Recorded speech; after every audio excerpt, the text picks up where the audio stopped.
আমার notice screen সবার দুজনের কাছেই ভিজিবল। চলো আমরা হচ্ছে আজ হচ্ছে শুরু করি। দেখো আমরা পার্ট শিডিউল পর্যন্ত পড়েছিলাম, এইবার আমরা পড়বো হচ্ছে সিটিজেনশিপ। আমরা সিটিজেনশিপ কথাটা মানে জানি কি, সিটিজেনশিপ কথার অর্থ জানি হচ্ছে সিটিজেনশিপ, ঠিক আছে। এইবার আমরা সিটিজেনশিপ মানে জানি হচ্ছে, সিটিজেনশিপ মানে কি যে নাগরিকত্ব, ব্যাপারটা কি তাই? সিটিজেনশিপের বাংলা হচ্ছে নাগরিকত্ব, বাট অরিজিনাল যদি আমরা একটা ট্রু সেন্সে ধরি তাহলে অরিজিনাল সিটিজেনশিপ কি বোঝায়? সিটিজেনশিপ বোঝায় হচ্ছে, দাঁড়া তো এখানে পুরো স্ক্রিনটা দেখতে হবে না, পিপিটি খুলে বলছি তাহলে সুবিধা হবে।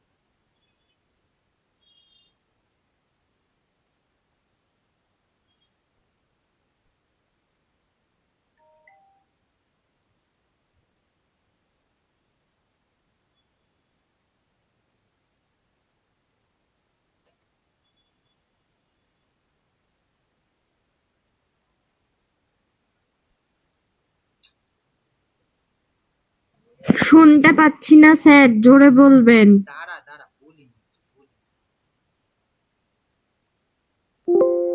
বলি দাঁড়া। আচ্ছা এবার শুনতে পাচ্ছিস? সিটিজেনশিপ লিখেছি কথাটা। শুনতে পাচ্ছি।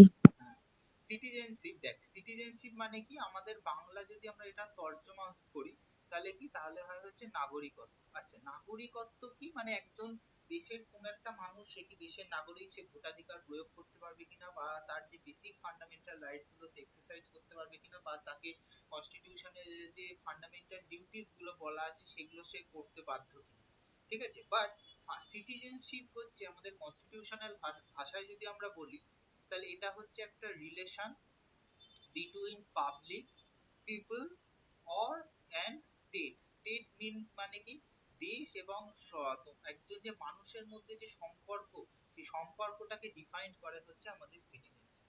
এবার সিটিজেনশিপ কত রকমের হয় আর আমাদের ইন্ডিয়াতে কি সিটিজেনশিপ সেটা বোঝাচ্ছে। আমাদের ইন্ডিয়াতে সিটিজেনশিপ হচ্ছে সিঙ্গেল সিটিজেনশিপ। সিঙ্গেল সিটিজেনশিপ মানে কি, তুই ভারতবর্ষের নাগরিক না, তুই পশ্চিমবঙ্গের নাগরিক না, তুই নদিয়ার নাগরিক না, বর্ধমানের নাগরিক, বা না তুই পাড়ার কোন একটা পার্টিকুলার এরিয়ার নাগরিক, তুই একমাত্র হচ্ছে ইন্ডিয়ান সিটিজেনশিপ জন্মর অধিকারে তুই হচ্ছে ইন্ডিয়ান সিটিজেনশিপ হলো। এইটা হচ্ছে সিটিজেনশিপ। আচ্ছা আমি যখন সিঙ্গেল বললাম তার মানে নিশ্চয়ই কোনো কিছু কনসেপ্ট আছে, সিঙ্গেলের অপোজিট হচ্ছে ডাবল থাকতে পারে।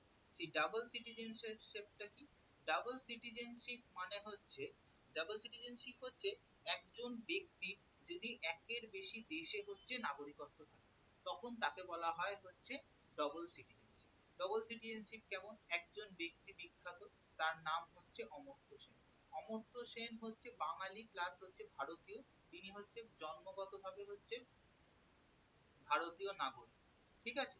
কিন্তু ওনার পাণ্ডিত্যের জন্য ব্রাজিল, আমেরিকা প্লাস হচ্ছে তোমার ব্রিটেন, বিভিন্ন দেশ হচ্ছে ওনাকে নাগরিকত্ব গিফট করেছে, ঠিক আছে। তার মানে কি, ওনার কাছে উনি বাই বার্থ হচ্ছে ভারতীয় নাগরিক, কিন্তু ওনার কাছে হচ্ছে কি আরো 3-4টে দেশের সিটিজেনশিপ আছে। তার মানে কি ওনার কাছে আসবে হচ্ছে তোর ডবল সিটিজেনশিপ। এরপরে আরেকটা কি আছে, আরেকটা হয় হচ্ছে যেটা মার্কিনী কনসেপ্ট, সেটা হচ্ছে ডুয়েল সিটিজেনশিপ। ডুয়েল সিটিজেনশিপ জিনিসটা কি, ধর আমেরিকাতে আমাদের ধর এইরকম আমাদের রাজ্য, আমেরিকাতে কি থাকে, আমেরিকাতে এইরকম, তো আমেরিকাতে এইরকম তোর হচ্ছে অনেকগুলো রাজ্য, ওগুলোকে এক একটা বলে হচ্ছে, যেমন ধর ইস্ট জর্জিয়া স্টেট, তারপর হচ্ছে Pennsylvania state, Los Angeles state, বিভিন্ন এরকম স্টেটস আছে। সেই ওগুলোর কি হয়, ওগুলোর হচ্ছে দুটো সিটিজেনশিপ হয়, একটা হয় হচ্ছে প্রভিন্সিয়াল, আরেকটা হয় হচ্ছে ফেডারেল। এই যে দেখি ভারতীয়রা যায় না, ভারতীয়রা হচ্ছে কোন একটা জায়গায় যেখানে থাকে, ধর আইটি প্রফেশনাল যারা, তারা হচ্ছে প্রথম ফার্স্ট হচ্ছে প্রভিন্সিয়াল সিটিজেনশিপটা পায়, তার কিছু বছর কাজ টাজ ঠিকঠাক করলে 5 বছর পর তারপর পায় হচ্ছে তোর ফেডারেল সিটিজেনশিপ। ফেডারেল সিটিজেনশিপ যখন পায় তখন হচ্ছে তারা হচ্ছে রাইট টু ভোটটা পায়। এই যে দেখিস না ট্রাম্পের H1B ভিসা, এই H1B ভিসাতে এরা পায় হচ্ছে প্রথম তো প্রভিন্সিয়াল সিটিজেনশিপ। আচ্ছা তাহলে এই দুটো কনসেপ্ট সিটিজেনশিপের বেসিক কনসেপ্ট কি, আমাদের দেশে সিঙ্গেল সিটিজেনশিপ প্লাস হচ্ছে ডবল আর ডুয়েল সিটিজেনশিপের কনসেপ্টটা কি সেটা বোঝা গেল। ডুয়েলটা আরেকবার বল, ওই ফেডারেল যে ব্যাপারটা আছে ওটা আরেকবার বল। ফেডারাল হচ্ছে, যেমন ধর ফেডারাল কনসেপ্ট ধর আমাদের ইন্ডিয়ার ক্ষেত্রে, ইন্ডিয়াতে ধর ওয়েস্ট বেঙ্গল, ঝাড়খণ্ড, বিহার এই সমস্ত আছে। প্রত্যেকটা স্টেটের সিটিজেনশিপটা হচ্ছে প্রভিন্সিয়াল সিটিজেনশিপ। আবার অ্যাজ এ হোল যদি আমরা ইন্ডিয়ার কনসেপ্টে ধরি, তাহলে টোটাল স্টেটের সিটিজেনশিপ মানে টোটাল, হ্যাঁ টোটাল তোর দেশের সিটিজেনশিপটাকে বলা হয় হচ্ছে ফেডারেল সিটিজেনশিপ। এটা আমাদের এখানে কনসেপ্টটা নেই, কনসেপ্টটা মেইনলি চলে হচ্ছে ইউএসএ। এবার বুঝতে পেরেছিস ডুয়েল, ডুয়েল মানে হচ্ছে, যেমন ধর আমাদের ধর ডুয়েলের একটা কনসেপ্ট, একটু ফিজিক্সের কনসেপ্ট বলি, তাহলে ডুয়েল আর ডাবলের কনসেপ্ট যেমন দেখবি, ডুয়েল একটা কথা দেখবি, ডুয়েল নেচার অফ পার্টিকেল বা ডুয়েল নেচার অফ ম্যাটার বলে। কি বলে, যেমন ধর ধর এই একটা তোর ঘর, এটা আমার আঁকার হাত খুব খারাপ, হ্যাঁ একটু মানে বুঝে নিতে হবে। এই ধর একটা ফ্যান চলছে, এই ধর ফ্যানের ব্লেড আছে, ঠিক আছে। এই ধর এখানে একজন কেউ কোনো স্টুডেন্ট হচ্ছে দাঁড়িয়ে আছে, তার হাতে ধর একটা তোর এরকম বন্দুক দেয়া আছে, ঠিক আছে। এই ধর এখান থেকে ধর একটা গুলিকে ছুড়বে, পাখাটা জোরে বন বন করে ঘুরছে, তাহলে পাখাটা কি হতে পারে, হয় গুলিটা তোর হচ্ছে পাখার ব্লেডে লাগলো বা নাও লাগতে পারলো। তার মানে কি, either hit or not hit, এই দুটো তো পসিবিলিটি হতে পারে। তার মানে কি, এটা কিন্তু এখানে তোর কনস্ট্যান্টটা কি, কনস্ট্যান্টটা হচ্ছে তোর বুলেট। তার মানে তোর এই যে একটা বুলেট, তারই হচ্ছে তার ডবল পসিবিলিটি, এই যে একটা জিনিস লাগা বা না লাগা একটা সিঙ্গেল মানে পারসিস্টেন্স এর মধ্যে, সেইটাকেই বলা হয় হচ্ছে duel। এখানেও সেম কনসেপ্ট, একটাই দেশের মধ্যে কি হচ্ছে, একবার রাজ্য ভিত্তিক একটা সিটিজেনশিপ, আর একটা হচ্ছে তো টোটাল দেশ ভিত্তিক সিটিজেনশিপ। তাই জন্য একটা জায়গার মধ্যে বলা হয় হচ্ছে ডুয়েল, আর ডবল হচ্ছে বিভিন্ন জায়গায়, ওই জন্য একবার ভারতীয়, ব্রাজিল, আমেরিকা। বুঝতে পেরেছিস কনসেপ্ট ডুয়েল ডবলের কনসেপ্ট? হুম, বুঝেছি। খুব ভালো কথা। আচ্ছা, এরবার এটা হচ্ছে ইয়েতে, এটা হচ্ছে ইয়ে মনে সোনিয়ার মনে মনে পড়েছে হাইজেনবার্গ ল অফ আনসার্টেনটি মনে পড়েছে, সেইগুলি করলে পার্টিকেল নেচার, লাইটের ওয়েভার পার্টিকেল নেচার। হুম হুম, আমি অবজার্ভ করছি সবকিছু, অসুবিধা হলে বলে দেবো পরে। আচ্ছা ধন্যবাদ। আচ্ছা দেখো, এরপর হচ্ছে কি, আমাদের দেশে হচ্ছে তো সিটিজেনশিপ আছে, আমাদের সিটিজেনশিপ কোন পার্টসে আছে, আমাদের সিটিজেনশিপ আছে হচ্ছে পার্ট 2 তে।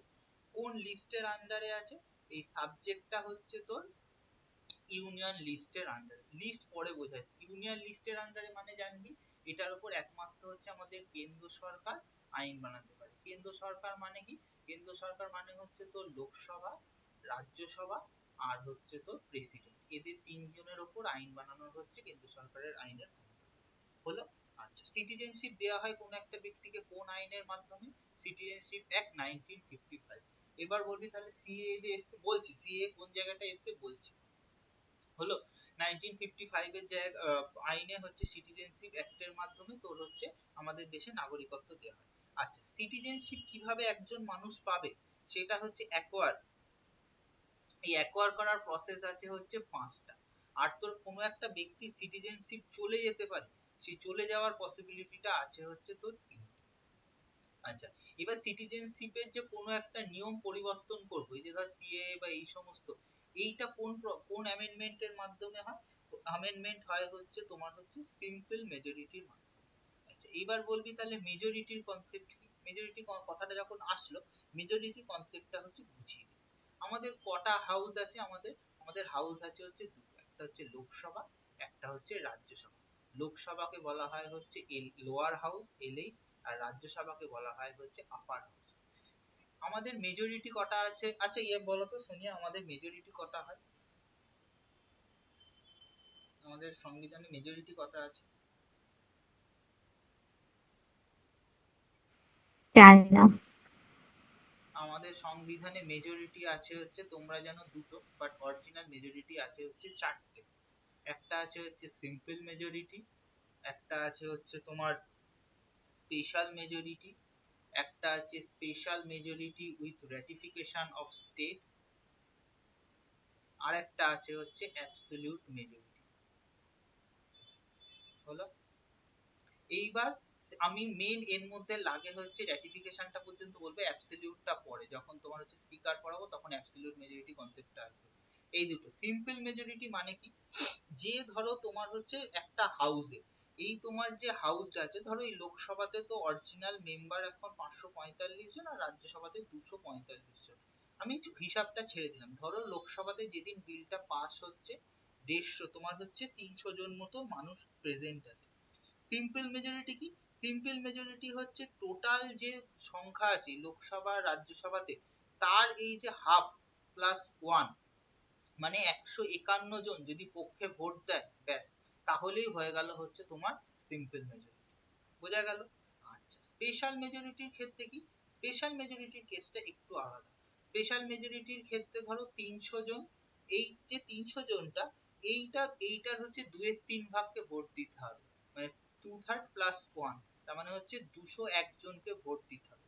এই যে 201 জনটা ভোট দিল, এই 201 জনটা আবার হতে হবে এই যে টোটাল 545 জন যে সংখ্যা, তার হাফের বেশি।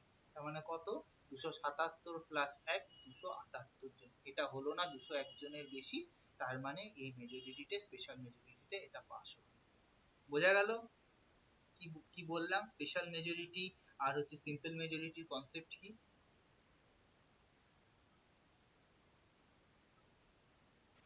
হ্যাঁ, বোঝা গেছে। এইটা দেখবে যে ওই যে পিডিএফটা আছে, পিডিএফটার মধ্যেই হচ্ছে লেখা আছে। হলো? আচ্ছা, আরেকটা বলছিলাম special majority with ratification of state. আমাদের এখন বলো তো, আমরা কোনো কিছু জিনিস কিনলে কি ট্যাক্স দিই?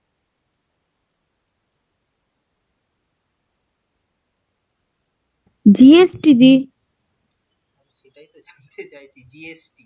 এই যে জিএসটিটা, তার আগে হচ্ছে আমাদের দেশে বহু রকম ট্যাক্স ছিল, সেলস ট্যাক্স, সার্ভিস ট্যাক্স, হ্যাড্ডা ব্যাড্ডা, এই সেই হ্যাড্ডা ব্যাড্ডা, সেগুলোকে সব কটাকে ক্লাব করে একটা হচ্ছে জিএসটি কে সিঙ্গেল উইন্ডো সিস্টেমের আন্ডারে আনা হয়। ঠিক আছে? এই যে জিএসটিটা স্পেশাল একটা জিনিস, এইটা পাস করানোর জন্য কি হয়েছিল, প্রথমত তো দুটো হাউসে স্পেশাল মেজরিটি লেগেছিল, প্লাস এই যে কথাটা লেখা আছে র্যাটিফিকেশন অফ স্টেট, মানে দেশের যতগুলো রাজ্যের বিধানসভা আছে, সেই ততগুলো রাজ্যের বিধানসভার অর্ধেকের বেশি একটা রাজ্যে আমাদের হচ্ছে এই র্যাটিফিকেশন করে হাফের বেশি তাদের বিধানসভায় এই বিলটা পাস করাতে হয়েছে। বোঝা গেল? আমাদের ওয়েস্ট বেঙ্গলও করতে হয়েছিল। বোঝা গেল র্যাটিফিকেশন অফ স্টেট কি বলে?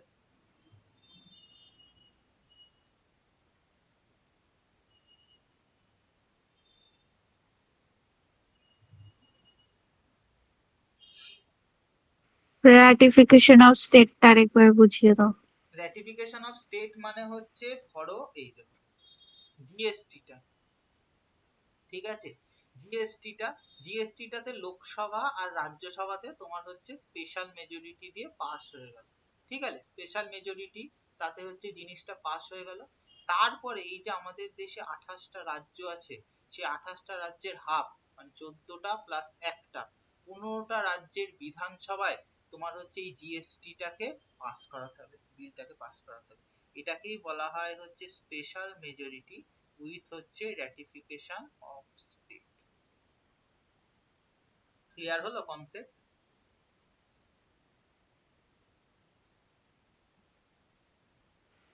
হ্যাঁ, বুঝতে পেরেছি। আচ্ছা, এরপরে দেখবা একটা কমিটির নাম লেখা আছে, তার নাম লেখা আছে হচ্ছে এলএম সিংভি কমিটি। এটা একটা হাই লেভেল কমিটি, এটা হচ্ছে অটল বিহারী বাজপেয়ীর সময় হচ্ছে তোমার অ্যাড করা হয়, মানে কমিটিটা বানানো হয়েছিল। এই যে আমাদের তোমার হচ্ছে যে বিভিন্ন যে ওভারসিজ ইন্ডিয়ানরা থাকে, মানে হচ্ছে ভারতবর্ষের বাইরে যারা বিভিন্ন নাগরিকরা থাকে, ধরো আমেরিকা, লন্ডন, ইয়েতে, তারাও তো প্রবাসী ভারতীয় থাকে। সেই প্রবাসী ভারতীয়রা যদি ভোটের সময় একটা নির্দিষ্ট দিন, মানে বলা হয়েছিল 365 দিনের মধ্যে তারা যদি 183 দিনের প্লাস ওয়ান যদি ভারতবর্ষে থাকে, তাহলে হচ্ছে তারা ভারতীয় বংশোদ্ভূত, কিন্তু তারা যেহেতু ম্যাক্সিমাম হাফ টাইমটা ভারতবর্ষের মধ্যে থাকছে, তাই তাদের হচ্ছে ভোটাধিকার দেওয়ার অধিকারটা দেওয়া হয়েছে। এইটা হচ্ছে জিনিস। বাট এনআরআই, ওসিআই এর কনসেপ্টটা মানে একটু জটিল, যখন একটু মেন সেট দেখতে পড়াবো তখন জিনিসটা বলে দেবো, আগে ওভারঅল জিনিসটা হচ্ছে কমপ্লিট করে নিই। ঠিক আছে? এরপরে দেখবা হচ্ছে কিছু কিছু হচ্ছে তোমার, আগে ফান্ডামেন্টাল রাইটসটা যেহেতু আমি তো এখনো পড়াইনি, ফান্ডামেন্টাল দেখবা কিছু কিছু ফান্ডামেন্টাল রাইটস যেটা হচ্ছে আমাদের ভারতীয় নাগরিক প্লাস হচ্ছে তোমার ইয়েদের হচ্ছে কনসেপ্টটা দেয়া আছে, তোমার হচ্ছে যারা বিদেশি নাগরিক তারাও কিছু অধিকার পায় নাগরিকত্বে, সেই জিনিসগুলো বলা আছে। আচ্ছা, এবার আমি কি বললাম, আমাদের আর্টিকেল 5 to 11 বলা আছে হচ্ছে নাগরিকত্ব কিভাবে হচ্ছে প্রত্যেকটা নাগরিকত্ব সম্পন্ন। তার আগে আমি কি বলেছিলাম, নাগরিকত্ব অ্যাকোয়ার করার হচ্ছে 5টা মেথড। এবার কি কি 5টা মেথড, সেই 5টা মেথডকে একটু খুব ভালো করে হচ্ছে মাথার মধ্যে ঢুকিয়ে নিই। এই 5টা মেথড হচ্ছে আমাদের জিনিসের ভীষণ হচ্ছে কাজে লাগে। কি কি সেই জিনিসগুলো হচ্ছে, দেখো প্রথম হচ্ছে বাই বার্থ, মানে হচ্ছে জন্মগত নাগরিক। বাই বার্থ মানে কি? বাই বার্থ মানে হচ্ছে কোনো ব্যক্তি যদি 1900 মানে আমাদের রিপাবলিক ডে 1950 জানুয়ারি পরে যে সমস্ত ব্যক্তি ভারতবর্ষে জন্মেছেন, তখন তাকে বলা হয় হচ্ছে সে হচ্ছে জন্মসূত্রে ভারতীয় নাগরিক। এর দুটো হচ্ছে এক্সেপশন আছে। তার হচ্ছে তাহলে হচ্ছে, কিন্তু এর কি এক্সেপশন আছে? ধরো আমাদের ভারতবর্ষে তো বিভিন্ন দেশের হাই কমিশনার গুলো বা তোমার ইয়েগুলো আছে, কি বলে যেন, এম্বাসি গুলো আছে।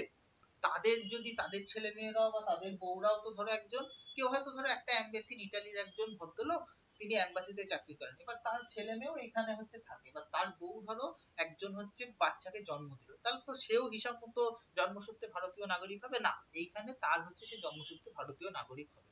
এইটা হচ্ছে এক্সেপশনটা দেয়া আছে বাই বার্থ। এটা হচ্ছে প্রথম হচ্ছে বাই বার্থ।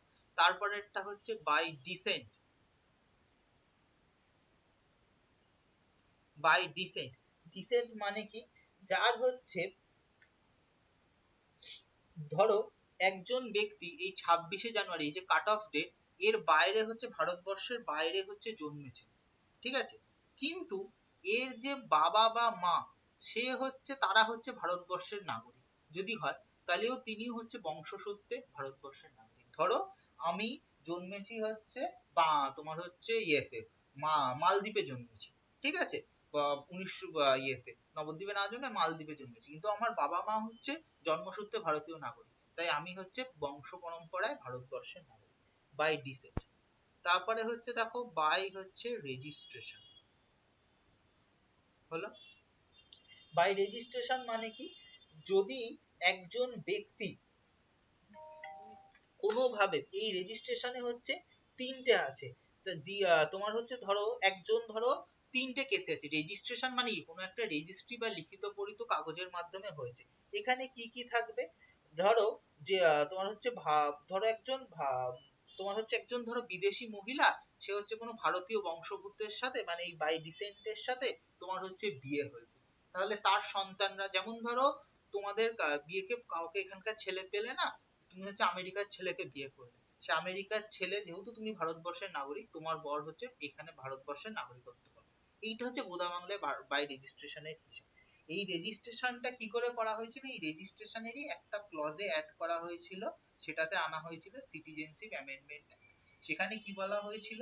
ভারতবর্ষ মানে বিদেশ থেকে যারা ধর্মীয় ভাবে পার্সিকিউটেড হয়েছে, মানে ধর্মীয় ভাবে নিপীড়িত হয়েছে, সমস্ত অমুসলিমরা ভারতবর্ষে এই রেজিস্ট্রেশনে ওই সিএ ফর্ম ফিল আপের মাধ্যমে তারা হচ্ছে ভারতবর্ষের নাগরিকত্ব পাবে। আচ্ছা, এবার বলবে তাহলে এটা নিয়ে ডিবেট হওয়ার কেন কারণ ছিল? দেখো নাগরিকত্বটা তো প্রথমে যখন আমি তোমাদের পড়ালাম, এখানে তো কোনো ধর্মের কনসেপ্ট আমি বলিনি যে এই রিলিজিয়ান বা ওই রিলিজিয়ান, আমি কি বলছি জন্ম, বংশ, এইটা সেও যে কোনো ভাবে জন্ম হতে পারে, যে কোনো বংশের হতে পারে, হিন্দু মুসলিম খ্রিস্টান জৈন যা কিছু হতে পারে। সিএ তে কি বলা হয়েছিল? সিএ তে বলা হয়েছিল ধর্মের ভিত্তিতে নাগরিকত্ব দেয়া হচ্ছে, বাট সুপ্রিম কোর্টে এটা মামলা হওয়ার পর বলা হচ্ছে হ্যাঁ এখানে তো ধর্মের ভিত্তিতে, ভারতবর্ষে যেহেতু ধর্মীয় হিন্দুদের আর কি দেশ, আমরা সেকুলার, কিন্তু এখানে তো আমরা তো মুসলিমদের তো আমরা দিতে পারি না, কারণ তাদের জন্য আলাদা দেশ আছে, হিন্দুদের জন্য নেই, তাই জন্য এটাতে হচ্ছে দেয়া হয়েছিল। এইখানে হচ্ছে সিএ এটা হচ্ছে স্ট্যান্ড করেছে। বাই রেজিস্ট্রেশনটা বুঝতে পারলে, এরপরে আছে হচ্ছে বাই হচ্ছে ন্যাচারালাইজেশন। ন্যাচারালাইজেশন মানে কথা হচ্ছে স্বাভাবিকরণ। স্বাভাবিকরণের ইয়ে কি? ধরো তোমার আহ ইয়েতে ধরো এমন একটা জায়গায়, ধরো একজন হচ্ছে ব্যক্তি, যেমন ধরো একজন ব্যক্তির সে হচ্ছে ভারতবর্ষের কাছে তার রিসোর্সটা ভীষণ ইম্পর্টেন্ট। ধরো একজন তোমার হচ্ছে বিজ্ঞানী, তাকে সে তার দেশে কাজ করেছে, কিন্তু তার দেশ তাকে স্বীকৃতি দিচ্ছে না এবং তাকে সে নাগরিকত্ব দিচ্ছে না। ভারতবর্ষ তখন কি করলো? যেহেতু ভারতবর্ষের কাছে সে একজন ইম্পর্টেন্ট অ্যাসেট, তাকে সেই বাই ন্যাচারালাইজেশনের মাধ্যমে তাকে নাগরিকত্ব দিতে পারে। হলো তারপরে ধরো আহ কোনো ভারতীয় এবার হচ্ছে তো এমন এই হচ্ছে ন্যাচারালাইজেশনের বেসিক প্রসেস। আরেকটা ভাবে হয়, ধরো একজন নাগরিক কোনো একটা দেশের তিনি নাগরিক ছিলেন, ধরো তিনি আমেরিকার নাগরিকত্ব ছিল, ঠিক আছে, কিন্তু তার ভারতবর্ষে বিভিন্ন দিন যাতায়াত এবং ভারতবর্ষে কিছু কিছু মাস করে থাকতে থাকতে 6 মাস 1 বছর থাকতে থাকতে তিনি আমেরিকার নাগরিকত্ব ছেড়ে দিলেন। তিনি এখানে থাকতে থাকতে অটোমেটিক্যালি তিনি হচ্ছে ভারতবর্ষের নাগরিক হয়ে বাই ন্যাচারালাইজেশন। আরেকটা কি, by incorporation of territory. Incorporation of territory মানে কি, এই দেখোছো 101তম তোমার হচ্ছে ইয়েতে কি হয়েছিল, আমাদের ভারতবর্ষের সাথে বাংলাদেশের কি হয়েছিল, ছিটমহল হস্তান্তর হয়েছিল। মানে কি, ভারতবর্ষের কিছুটা জায়গা বাংলাদেশে গিয়েছিল, বাংলাদেশের কিছুটা জায়গা ভারতবর্ষে গিয়েছিল। ওই যে যে জায়গাগুলো বাংলাদেশ থেকে ভারতে এসেছিল সেখানের মানুষগুলো কি ছিল, প্রথমে বাংলাদেশি নাগরিক ছিল, কিন্তু এবার তো এই জায়গাটায় টেরিটরিটা কি হলো, ইনকর্পোরেট মানে হচ্ছে তোমার ইনকর্পোরেট বা ইনকালকেট করা মানে হচ্ছে কোনো জায়গায় হচ্ছে ইনক্লুডেড হয়ে যাও, তারা সেই ভারতবর্ষের মধ্যে চলে আসলো। তার মানে কি হলো, জিনিসটা হচ্ছে ইনকর্পোরেট হয়ে গেল, তাহলে সেই জায়গাকার মানুষরা হচ্ছে অটোমেটিক্যালি সেই ভারতবর্ষের সিটিজেন। জিনিসটা আরেকবার বলে দিই, একটু ট্রিকি। বাই বার্থ মানে হচ্ছে একজন ব্যক্তি যদি 1950 সালে 26শে জানুয়ারির পর জন্মগ্রহণ করে সে হচ্ছে বাই বার্থ। বাই ডিসেন্ট মানে কি, বংশভূতর মাধ্যমে। বংশভূত মানে কি, তোমার ধরো সে জন্মায়নি, তার বাবা মাকেও ঢুকিয়েছে। রেজিস্ট্রেশন মানে কি, ওই যে সিএ এর কনসেপ্টটা বললাম। ন্যাচারালাইজেশন মানে কি, সে অন্য কোনো জায়গায় নাগরিকত্ব ছেড়ে দিচ্ছে, বা একজনকে যাকে হচ্ছে কোনো জায়গার দেশ হচ্ছে নাগরিকত্ব দিচ্ছে না, সে যদি অ্যাপ্লাই করে তাহলে সে নাগরিকত্ব পাবে। বাই ইনকর্পোরেশন মানে কি, কোনো জায়গার টেরিটরি যদি ভারতবর্ষের মধ্যে অ্যাকোয়ার্ড হয়ে যায় বা ভারতবর্ষে ইনকর্পোরেট হয়ে যায়, তাহলে সে যে দেশেরটা ইনকর্পোরেট হলো তারা হচ্ছে নাগরিকত্বটা পেয়ে যাবে। বলো, এই যে 5টা প্রসেস বললাম, 1 2 3 4 5, এটা বোঝা গেল সবার কাছে, ক্লিয়ার?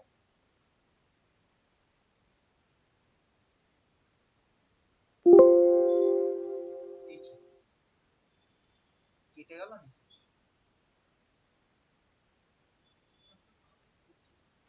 না, বুঝতে পেরেছি। আচ্ছা, দেখো এবার হচ্ছে একটু এটা দেখো, এবার হচ্ছে দেখো বিভিন্ন আর্টিকেল গুলো সম্বন্ধে বলা আছে। দেখো আমি যে জিনিসগুলো বললাম এখানে, সেই জিনিসগুলোই হচ্ছে dual citizenship, double citizenship, simple আর হচ্ছে এতে স্পেশাল মিউজিক, আর রেটিফিকেশনটা লেভেল, রেটিফিকেশনটা পরে বলবো। এখানে হচ্ছে high level committee, Indian diaspora, বিভিন্ন আর্টিকেলস গুলো কোনগুলো থাকে। আচ্ছা, এবার দেখো আর্টিকেলস, ইম্পর্টেন্ট আর্টিকেলস গুলো সম্বন্ধে বলা আছে। আর্টিকেল 5 কি, citizenship at the commencement of the constitution. Commencement মানে হচ্ছে স্টার্টিং। আর্টিকেল 5 এ তোমার বলা আছে যে আমাদের বিভিন্ন সিটিজেনশিপ সম্বন্ধে বলা আছে। আর্টিকেল 6 আর 7 টা ভীষণ গুলিয়ে যায়, একটু ভালো করে বোঝো। যে ব্যক্তিটা পাকিস্তান থেকে, যখন দেশ ভাগ হয়েছিল বহু মানুষ পাকিস্তান থেকে এদেশে এসেছিল এবং বহু মানুষ ইন্ডিয়া থেকে পাকিস্তানে চলে গিয়েছিল। আর্টিকেল 6 বলে যে মানুষগুলো পাকিস্তান থেকে ইন্ডিয়া এসেছিল তাদের নাগরিকত্ব ব্যাপারে। আর্টিকেল 7 বলে যারা হচ্ছে পাকিস্তানে চলে গিয়েছিল সে মানুষগুলো যদি আবার হচ্ছে ফিরে আসতে চায় তাদের নাগরিকত্ব সম্বন্ধে কথা বলে আর্টিকেল 7। আর্টিকেল 8 কি বলে, right of the citizen about the person Indian origin reside outside India. মানে কি, একজন ধরো কেউ হয়তো ভারতবর্ষের ছিল, সে পড়াশোনা করতে বাইরের আমেরিকা বা ব্রিটেনের কোনো কলেজে চলে গেছে, সে যদি আবার ফিরে আসে তার নাগরিকত্ব কি হবে, বা সে কি ওভারসিজ ইন্ডিয়ান হয়ে গেল না নন রেসিডেন্ট ইন্ডিয়ান ইন্ডিয়ান হয়ে গেল, সেইটা সম্বন্ধে বলে হচ্ছে তোমার আর্টিকেল 8। আচ্ছা, আর্টিকেল 9 কি, আচ্ছা আমি 3টে প্রসেস এখনো বলিনি যে নাগরিকত্ব কিভাবে চলে যায় সেইটা। আর্টিকেল কি, person voluntarily acquired citizenship of A foreign state have not been. ধরো আমি ভারতবর্ষের নাগরিক, নাগরিক ছিলাম, কিন্তু আমার ঘুরতে ঘুরতে গিয়ে আমার তোমার হচ্ছে ল্যাটিন আমেরিকার যে দেশগুলো মানে ইউরোপের দেশগুলো, যেমন ধরো লাটভিনিয়া, লিথুভিনিয়া, জার্মানি, এই সমস্ত দেশে না নাগরিকত্ব সহজে হচ্ছে পাওয়া যায়। এই নাগরিকত্ব মানে কিছু টাকার ইনভেস্টমেন্ট করলে, কিছু টাকা ইন দ্যাট সেন্স প্রচুর টাকা, মানে 100-200 কোটি টাকা থাকলে আর হচ্ছে ইনভেস্টমেন্ট করলে তারা হচ্ছে নাগরিকত্ব দিয়ে দেয়। সেই রকম যদি আমি কোনো জায়গায় নাগরিকত্ব নিই তাহলে আমার ভারতবর্ষের নাগরিকত্বটা চলে যাবে। আচ্ছা, আর্টিকেল 10 কি বলা হচ্ছে, একজন নাগরিকের কি কি তোমার হচ্ছে অধিকারগুলো থাকবে সেইটা সম্বন্ধে বলা আছে। আর আর্টিকেল 11 কি বলে, যে পার্লামেন্ট আমাদের ভারতবর্ষের নাগরিকত্ব সম্পর্কে আইন বানাবে, ধরো সিএ, তারপর বিভিন্ন যে তোমার নাগরিকত্বের আইনগুলো সেইটা সম্বন্ধে বলে। আচ্ছা, এতক্ষণ আমরা পড়লাম হচ্ছে নাগরিকত্ব কিভাবে হচ্ছে আমরা অ্যাকোয়ার করতে পারি। এইবার আমরা পড়বো, আমি যে ওই যে 3টে প্রসেস বললাম, যে 3টে প্রসেসের মধ্যে হচ্ছে নাগরিকত্ব মানুষের চলে যেতে পারে, সেই 3টে প্রসেস হচ্ছে আমরা একটু পড়বো। আচ্ছা, এটা ছোট হয়ে গেছে, ঠিক আছে। দেখো, 3টে প্রসেসে কি কি ভাবে নাগরিকত্ব চলে যেতে পারে। সেই নাগরিকত্ব জিনিসগুলো করব। 3টে প্রসেস, একদম জানো এই যে 5টা প্রসেস বললাম নাগরিকত্ব অ্যাকোয়ার করার, আর 3টে প্রসেস বলবো তোমার হচ্ছে নাগরিকত্ব চলে যাওয়ার, এই জিনিসগুলো যেন একদম মুখস্থ থাকে। ঠিক আছে, নাম না মুখস্থ থাকলেও কনসেপ্ট যেন সবসময় মাথায় থাকে। একটা হচ্ছে বাই রিনাউন্সিয়েশন, তারপরে হচ্ছে বাই টার্মিনেশন, তারপরে হচ্ছে বাই ডিপ্রাইভেশন। দেখো নামগুলোর মধ্যেই না কিছু জিনিসগুলো হচ্ছে বুঝতে পারবে। রিনাউন্সিয়েশন মানে কি, কোনো কিছু একটা রিনাউন্স করে দেওয়া, মানে কি রিনাউন্স মানে কি, আমরা দেখবা রিটায়ার, রিটায়ার কখন কি, একটা মানুষ যখন ছেড়ে দেয় সেই রিটায়ারটাকে অ্যানাউন্স, তারই ফর্ম হচ্ছে রিনাউন্স। রিনাউন্স মানে কি, ধরো আমি কোনো একটা দেশের অন্য একটা দেশের নাগরিক হয়ে গেলাম, ওই যে বলছিলাম যে ইউরোপিয়ান কান্ট্রি গুলো ধরো নাগরিক হয়ে গেলাম, তখন কি হবে, আমি আমার দেশের নিজের ভারতবর্ষের নাগরিকত্ব ছেড়ে দিলাম, তখন হচ্ছে নাগরিকত্বটা আমি হচ্ছে রিনাউন্স করে দিলাম। টার্মিনেশন মানে কি, ধরো হচ্ছে একজন ব্যক্তি ধরো ভারতবর্ষের হচ্ছে সিটিজেন ছিল, 26শে জানুয়ারির পর হচ্ছে সে হচ্ছে জন্মেছিল 1950 সালে, 26শে জানুয়ারির পর হচ্ছে সে জন্মেছিল, কিন্তু তোমার হচ্ছে আহ কি করেছিল, কিন্তু তিনি আবার যদি স্বেচ্ছায় কোনো দেশের নাগরিকত্ব অর্জন করে নেয়, ধরো আমি তো এটা তো ছেড়ে দিলাম, কিন্তু আমি তো এটা ছেড়ে দিয়ে অ্যানাউন্স করে দিচ্ছি, কিন্তু আমি ধরো ছিলাম ভারতবর্ষের নাগরিক, কিন্তু তারপরেতে আমি আরেকটা জায়গায় আমেরিকার নাগরিকত্ব নিয়ে নিলাম, কিন্তু আমি জিনিসটা অ্যানাউন্স করলাম না, তখন কি হবে, আমার ভারতবর্ষের নাগরিকত্ব অলরেডি হচ্ছে টার্মিনেট হয়ে যাবে। বোঝা গেল, কনসেপ্টটা মোর অর লেস একই, অন্য একটা দেশের নাগরিকত্ব পেয়ে যাচ্ছি। রিনাউন্স মানে আমি নিজের থেকে বলে দিচ্ছি, এটা হচ্ছে আমি নিজে থেকে বলছি না, সরকার জানতে পারছে তাই আমাকে তাড়িয়ে দিচ্ছে, বোঝা বাংলার হিসেব, সেটাকে বলা হয় হচ্ছে টার্মিনেশন। আরেকটা কি, ডিপ্রাইভেশন। ডিপ্রাইভেশন মানে কি, বোঝা বাংলায় ধরো তুমি কোনো হচ্ছে দেশ বিরোধী কাজকর্ম করেছো বা তুমি দেশদ্রোহিতার কাজকর্ম করেছো, তখন তোমার নাগরিকত্ব কেড়ে নেওয়া হয়, তার মানে কি তোমাকে ডিপ্রাইভ করা হচ্ছে, এইটাকে বলা হয় হচ্ছে ডিপ্রাইভেশন। ঠিক আছে, লাস্টেরটা আর একবার বল, আমি শুনিনি তো। ডিপ্রাইভেশন মানে হচ্ছে তোমার হচ্ছে ধরো তুমি কোনো দেশ বিরোধী কাজে বা যুদ্ধের সময় নিজের দেশকে তুমি আর কি যাকে বলে শত্রুতা করেছো, ঠিক আছে, তখন সরকারের হাতে ক্ষমতা আছে, তখন হচ্ছে তুমি হচ্ছে তোমার নাগরিকত্বের অধিকারটা কেড়ে নেবে, এটাকেই বলা হয় হচ্ছে ডিপ্রাইভেশন।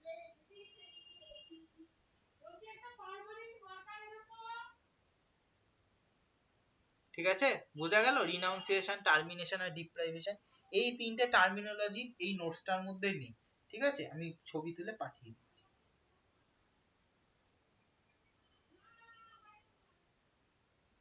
এই কি বললাম, পড়াগুলো বুঝতে পেরেছিস দুই মূর্তি? হ্যাঁ হ্যাঁ, বুঝেছি। তোদের কালকে স্কেডিউলটা পাঠাইনি না, ওই যে বলেছিলাম যে কোন স্কেডিউলে কি লেখা আছে, ছবিটা? স্ক্রিনে লিখেছিলে যে, লিখেছিলাম তো ওটা থেকে। ওটার থেকে পার্টস গুলো লিখেছিলি, শিডিউলটার প্রত্যেকটার ভেতরে কি আছে সেটা লিখিস না, পাঠিয়ে দিচ্ছি। না, ভেতরে মানে ডিটেলসে লিখিনি। ডিটেলসে আমি পাঠাচ্ছি সেই স্কেডিউলটা, স্কেডিউল বলছি দেখ, শিডিউল। ফার্স্ট শিডিউলে তো জানো ইউনিয়ন সম্বন্ধে বলা আছে, second fourth, second third fourth ফিফথটাই ইম্পর্টেন্ট, পাঠিয়ে দিচ্ছি এক মিনিট, ধর আমি ভুলে যাবো।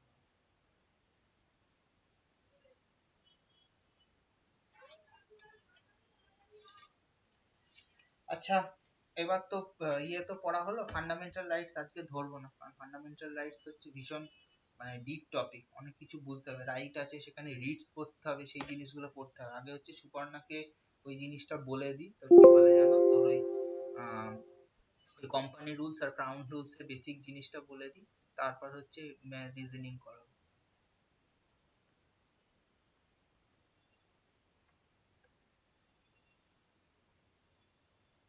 এ দেখ, একটা জিনিস দেখ, দাঁড়া, বলে হাতে লেখা এত বড় না,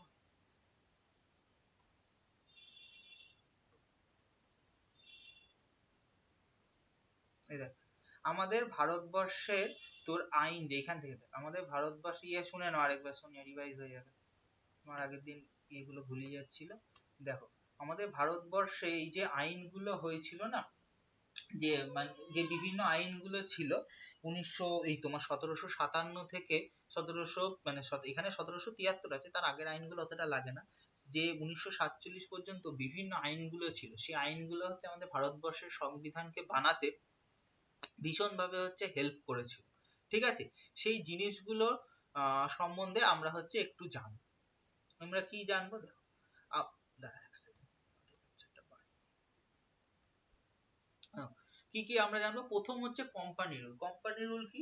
1737 থেকে 1858। কি হয়েছিল? 1757 তে তোমার হচ্ছে দেয়া হয়, শাহ সুজার কাছ থেকে হচ্ছে আমাদের ব্রিটিশ ইস্ট ইন্ডিয়া কোম্পানি হচ্ছে দস্তক পেয়ে যায় এবং ব্যবসা বাণিজ্য করার সুযোগ পেয়ে যায়। এবং তারপরে তোমার হচ্ছে যখন 1765 এলাহাবাদের চুক্তি হয়, তখন কি হয়, ভারতবর্ষ হচ্ছে, ভারতবর্ষ বলছি, ইস্ট ইন্ডিয়া কোম্পানি হচ্ছে বাংলা, বিহার, উড়িষ্যার তোমার হচ্ছে সমস্ত কন্ট্রোল করার ক্ষমতাটা পেয়ে যায়। সেই ক্ষমতাটা পেয়ে যায় মানে মোরাললেস তখন ভারতবর্ষের মোস্ট অফ ট্রেড যেহেতু ওইটার থেকে হতো, মোটামুটি তারা ভারতকে স্বাধীন করার শাসন করার ক্ষমতা হচ্ছে পেয়ে যায়। এখানে কোম্পানি রুল মানে হচ্ছে ইস্ট ইন্ডিয়া কোম্পানি। এবার একটা কোম্পানিকে তোমার হচ্ছে করতে গেলে তো রেগুলেট করতে হবে, তাই জন্য নাম হচ্ছে তোমার রেগুলেটিং অ্যাক্ট 1773।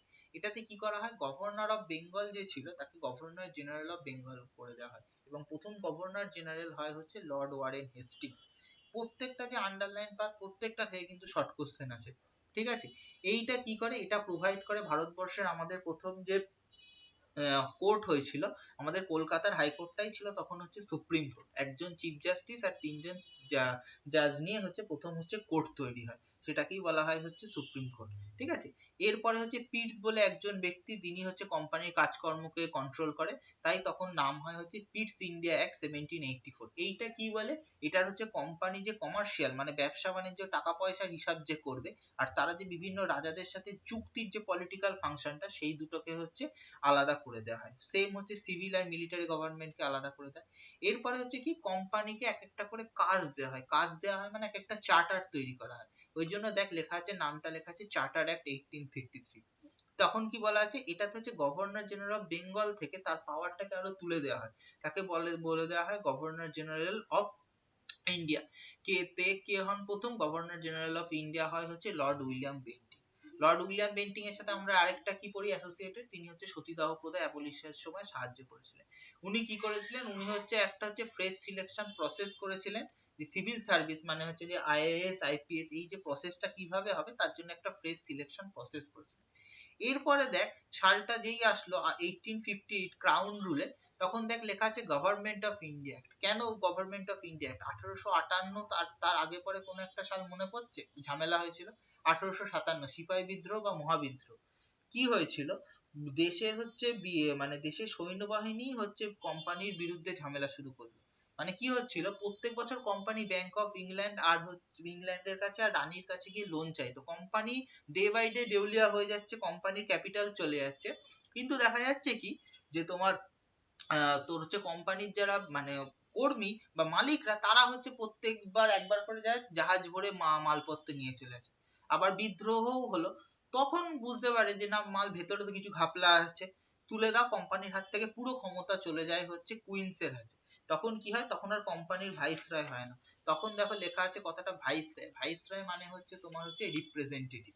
প্রথম ওই জন্য গভর্নমেন্ট অফ ইন্ডিয়া অ্যাক্ট হয় হচ্ছে 1858, তাই তার নাম হচ্ছে এটার মাধ্যমে কি হয় দেখ লেখা আছে, কোম্পানি রুল ওয়াজ অ্যাবলিশ, তুলে দেওয়া হয় এবং ক্রাউন রুল তৈরি করা হয়। Indian council act. Indian council act কেন হয়, তখন হচ্ছে ইন্ডিয়াকে চালানোর জন্য একটা স্পেশাল কাউন্সিল তৈরি করে দেওয়া হয়, তাই জন্য নামটা হচ্ছে ইন্ডিয়ান কাউন্সিল অ্যাক্ট। এখানে হচ্ছে দেখ মরলে মিন্টো মানে হচ্ছে মিন্টো টু হচ্ছে তোর গভর্নর, তোর ভাইসরয়, আর হচ্ছে মরলে হচ্ছে সেক্রেটারি অফ স্টেট। এটার একটা অন্যতম ফিচার কি, communal representative for Muslim by accepting the concept of separate electorate. মানে হিন্দু মুসলিম খেলাটা তখন থেকেই শুরু, 1909 সাল থেকে। ঠিক আছে, কেন 1909 সাল থেকে শুরু? 1905 সালে বঙ্গভঙ্গ, তার রেস্টার জন্য 1909 সাল। দেখবি সবকিছুর সাথে রিলেট করে করে পড়বি, তাহলে জিনিসগুলো মনে থাকবে। 1909 সালে কি হয়েছিল, মুসলিমদের হচ্ছে যে স্পেশাল একটা কোটা দেওয়া হয়, তারা হচ্ছে কেবলমাত্র মুসলিম রিপ্রেজেন্টেটিভদেরই চুজ করবে। এগুলো হচ্ছে চাগানো আর কি গোদা বাংলায়। এরপরে দেখ তারপরে আছে হচ্ছে তো 1919, এটাকে হচ্ছে মন্টেগু চেমসফোর্ড রিফর্মস। মানে কি চেমসফোর্ড ছিল হচ্ছে তোর ভাইসরয় আর মন্টেগু হচ্ছে সেক্রেটারি অফ স্টেট। এটা হচ্ছে ডায়ার্চি, মানে হচ্ছে তোর কি, তোর হচ্ছে দুটো হচ্ছে একই জায়গায় দুটো গভর্নমেন্ট তৈরি করে দেয়, মানে একটা প্রভিন্সিয়াল গভর্নমেন্ট, একটা হচ্ছে সেন্ট্রাল গভর্নমেন্ট তৈরি করে দেয়। তারপরে হচ্ছে বাইক্যামেরালিজম। বাইক্যামেরালিজম মানে হচ্ছে আমাদের এখন ধর যেমন লোকসভা, রাজ্যসভা বা বিভিন্ন রাজ্যে দেখি বিধানসভা, বিধান পরিষদ আছে। আমাদের পশ্চিমবঙ্গ কদিন আগে প্রস্তাব নেওয়া ছিল বিধান পরিষদ, বাট সেটা সেন্টার হচ্ছে অ্যালাউ করেনি, ঠিক আছে।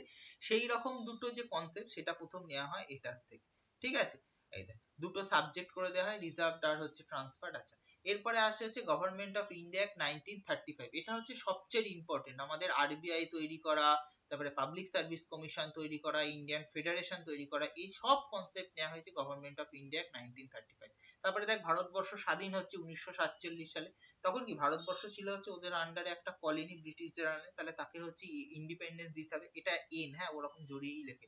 এটা হচ্ছে ইন্ডিয়ান ইন্ডিপেন্ডেন্স অ্যাক্ট 1947। এখানে কি দেওয়া হয়, ব্রিটিশ প্রাইম মিনিস্টার যে ক্লেমেন্ট অ্যাটলি, তিনি মানে হচ্ছে রেসপন্সিবল ইন্ডিয়ানদের হাতে এই জিনিসটা হচ্ছে ক্ষমতাটা তুলে দেয়। এখানে পিল কমিটি বলে একটা কমিটি ছিল 1916 সালে, যেটা মানে ওই টাইমে তোর মন্টেগু চেমসফোর্ড রিফর্মস এর আগে, যেটা হচ্ছে আমাদের ভারতবর্ষে কিভাবে ফেডারেল স্ট্রাকচারটা তৈরি করা হবে তার প্রথম হচ্ছে আইডিয়া সম্বন্ধে বলেছিল। আচ্ছা, তাহলে আমরা প্রথম থেকে কি কি চ্যাপ্টার পড়লাম? প্রথমে পড়লাম হচ্ছে কনস্টিটিউশনাল হিস্ট্রি, এই historical background of the constitution. তারপরে পড়লাম হচ্ছে বিভিন্ন যে অ্যাক্ট গুলো ছিল যেটা আমাদের কনস্টিটিউশন তৈরিতে কি কি সাহায্য করেছিল। প্রিএমবেল পড়লাম। প্রিএমবেলের পরে আমরা পড়লাম হচ্ছে পার্টস এন্ড শিডিউল। তারপরে আমরা পড়লাম হচ্ছে আজকে হচ্ছে সিটিজেনশিপ।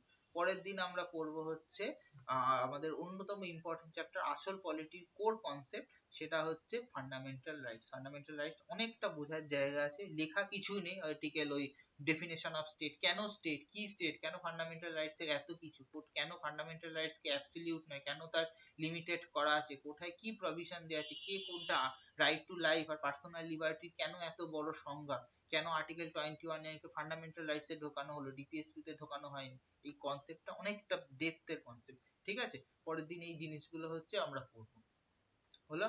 আচ্ছা দাঁড়াও, এবার হচ্ছে আমরা যাই হচ্ছে ইয়েতে, এক সেকেন্ড দাঁড়াও।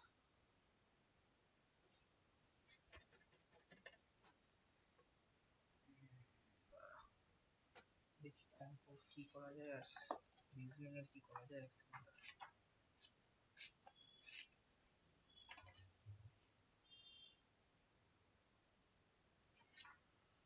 ওকে, আগে যাওয়ার আগে কয়েকটা জিনিস বলে দিই, আগে একটু ইয়ে করাই,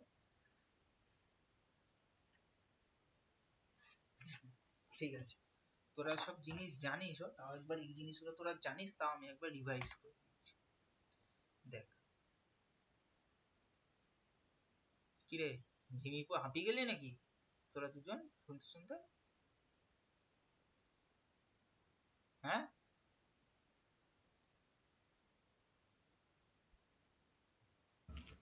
না না, বল বল তাড়াতাড়ি।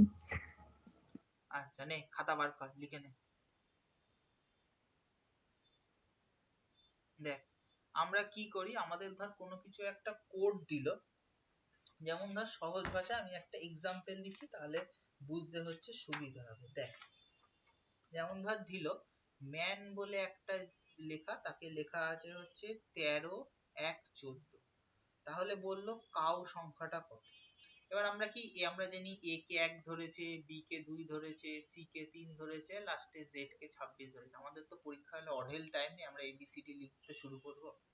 এর জন্য একটা ট্রিক্স মনে রাখবে, মানে মনে রাখবি, সেটা হচ্ছে AJOTY, মানে কি 5, 10, 15, 20, 25। দেখ, সি কি, ডি এর দুটো আগে মানে ইর দুটো আগে 3, ও কে 15, ডাব্লিউ কে XY মানে 25 24, 23। অনেক তাড়াতাড়ি হলো। এইটা হচ্ছে তোর কনসেপ্ট। AJOTY হলে আমরা সব প্রত্যেকটা নাম্বার ফটাফট বার করতে পারবো। বোঝা গেল?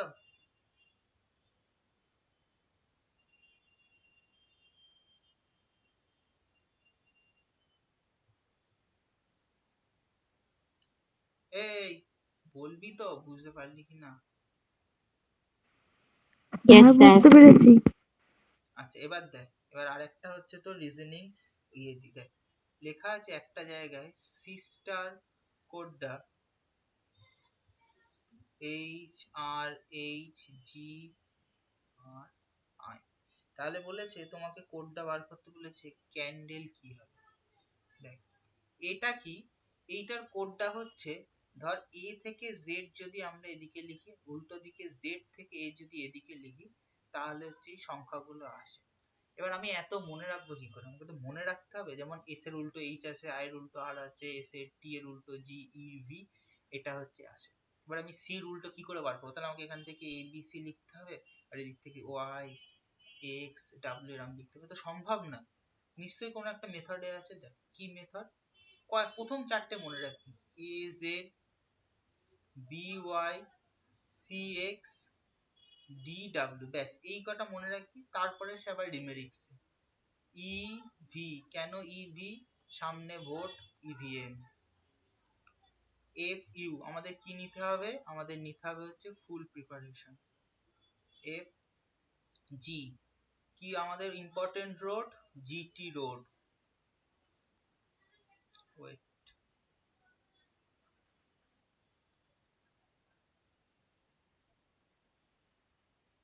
আচ্ছা তারপরে কি জি এইচ, তারপরে কি এইচ এস এক্সাম সামনে পড়বে। এইচ আই আর আমরা প্রত্যেকদিন কোথা থেকে কিসে করে যাই, ইন্ডিয়ান রেলওয়ে ট্রেনে যাই। আই আর জে কে যোগ কার আমাদের সব সময় দেখতে পারি। তারপরে কি কে পি, কদিন পরে যেটা রেজাল্ট বেরোবে, কলকাতা পুলিশের exam, K P Kolkata police. তারপরে কি এলো, আমাদের বেঁচে থাকার মূল মন্ত্র লাভ। বোঝা গেল, এই যে এই কটা হচ্ছে এর অপোজিট জেড, বির অপোজিট ওয়াই, সির অপোজিট এক্স, ডির অপোজিট ডাব্লিউ, ইর অপোজিট ভি, এফ এর অপোজিট ইউ, জির opposite T, H opposite H, I এর অপোজিট আর, জে এর অপোজিট কিউ, কে এর অপোজিট পি, আর এর অপোজিট হচ্ছে ও।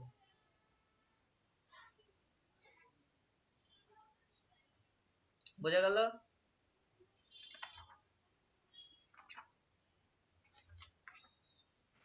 একটা তো বাদ গেছে, MN। ও হ্যাঁ, আই জে কে এল, হ্যাঁ M N, M R N, M এর অপোজিটে এন, এর কোনো আর লজিক নেই, এম এর অপোজিটে এন।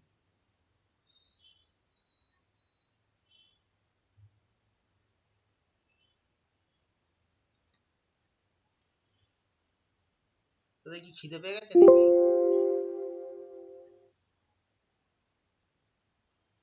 হ্যাঁ না না, ভাই ছাড় এবার ছাড়, আমাদের খিদে পায়, ঘুম পায়, ঠিক আছে। একটা জিনিস, একটা অঙ্কের একটা ট্রিক্স বলে দিচ্ছি, একটা জিনিস মনে রাখ। সেটা হচ্ছে ধর বললো ফাইন্ড, এটা দেয় এর জন্য করে দিচ্ছি, find reciprocal ratio of 2:3:4। Reciprocal ratio মানে কি অপোজিট, 1/2, 1/3, 1/4। এর এলসিএম করতে হয় 12 দিয়ে হচ্ছে গুণ করতে হয়, ঠিক আছে। এটা কত, 6 6:4:3। আমি পরীক্ষার সময় এত খাটবো না ভাই, রেসিপ্রোকাল রেশিও বার করতে দিয়েছে, প্রথমটার ক্ষেত্রে বার করব, পরের দুটো গুণ গোদা বাংলায়। 3x4, এটা যখন করব এটা বাদ, বাকি দুটো গুণ। 4x2, পরেরটা এটা বার করব, এই দুটো গুণ। 2x3, তাহলে কত, 12:8:4, কেটে দাও 2 দিয়ে, 6:4:3। বোঝা গেল। হ্যাঁ বোঝা গেল। একটা কথা বলছি, হুম, ম্যাথে টাইম অ্যান্ড ওয়ার্ক আর ওই বোটের ডাউনস্ট্রিম আর আপস্ট্রিমটা একদিন করলে ভালো হতো। কালকে করাবো। আজকে না, আজকে না, আর একবার আজকে বলে দে এটা, তারপর